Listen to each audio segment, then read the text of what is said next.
Hi guys, welcome back to my channel. Ako yung magluluto ngayon ng apritada. Ngayon ito yung mga ilalagay ko. Ayan guys, carrots, patatas, at saka bell pepper. Ito yung chicken ko, and nilagyan natin ng soy sauce. Magigisa na ako ngayon. Guys, kumain natin sibuyas kasi madaling matulong itong bawang.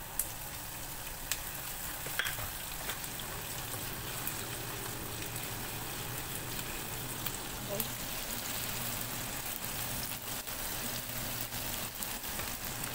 Then bawang.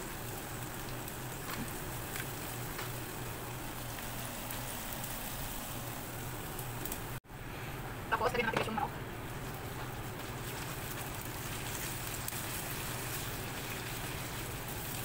Siguro aring pag nato 1 kilo.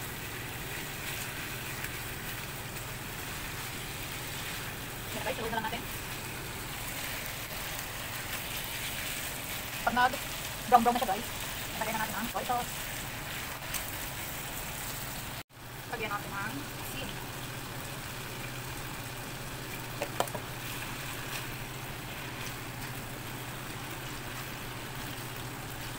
Halo-halo ulit.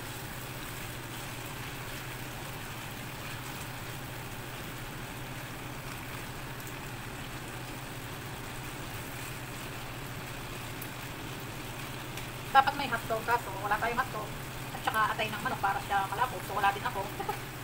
Kaya ina.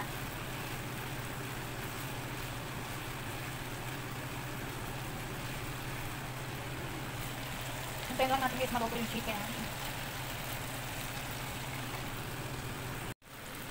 Ayan guys, habang ginigisa natin, lagyan natin ng toyo. Pampalasa din yan guys.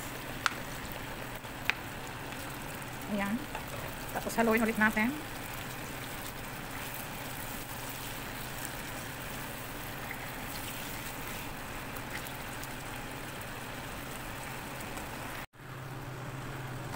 Tapos yun guys, lagyan na natin ng tomato paste. Sa iling ko lang aray.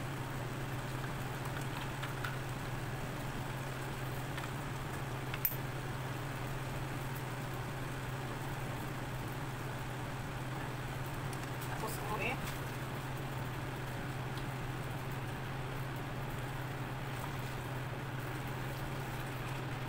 Tapos hanggat nakalo natin, lagyan natin ang magic sarap.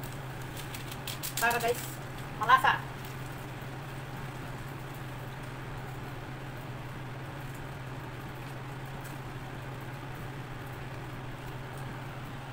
Ito na siya guys. And then maglagay tayo guys ng tubig. And then halo ulit.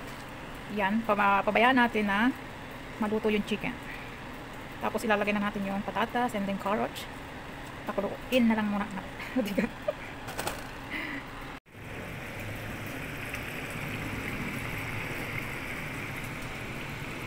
Ayun na guys, luto na yung ating chicken. Ilagay naman natin itong carrots at patatas.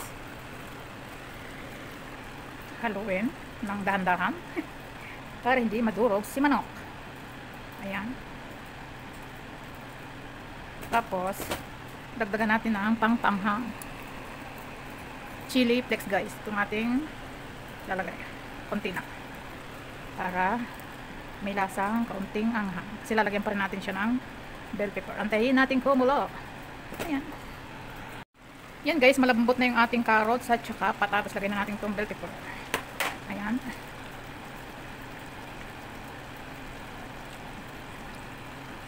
Antayin ulit natin kumulo. Dahil kulang sa asin, mag-add tayo ng konting salt. And then black pepper.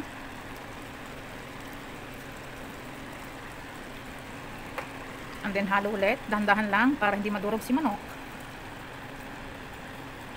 Ayan. Ayan guys, luto na yung ating apritada. Mashallah. Yung bell pepper guys, hindi natin niluto masyado kasi hindi maganda kapag malambot na malambot. Ayan guys, thank you for watching.